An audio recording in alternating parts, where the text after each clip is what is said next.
السلام علیکم ورحمۃ اللہ وبرکاتہ۔ ہمارا آج کا درس حدیث حسن اخلاق کے عنوان پر ہے۔ آپ ان بچوں کی زبانی اللہ کے رسول صلی اللہ علیہ وسلم کی پیاری احادیث سماعت فرمائیں اور اس کے بعد دعا کریں اللہ تعالیٰ فریقین کو اس پر عمل کرنے کی توفیق عطا فرمائے۔ بسم اللہ الرحمن الرحیم۔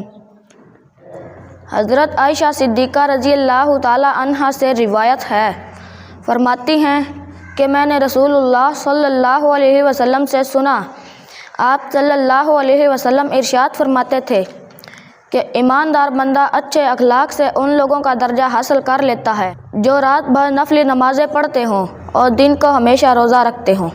ماشاء اللہ، بہت اچھے۔ السلام علیکم ورحمۃ اللہ وبرکاتہ۔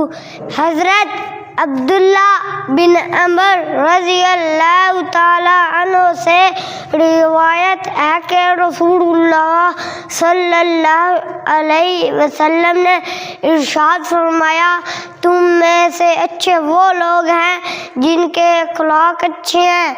گرامی قدر سامعین، رسول اللہ صلی اللہ علیہ وسلم نے اپنی تعلیم میں ایمان کے بعد تین چیزوں پر زیادہ زور دیا ہے۔ ان میں سے ایک یہ بھی ہے کہ آدمی کے اخلاق اچھے ہوں اور برے اخلاق سے اپنی حفاظت کرے۔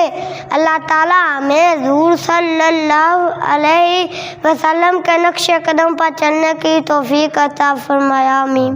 ماشاء اللہ۔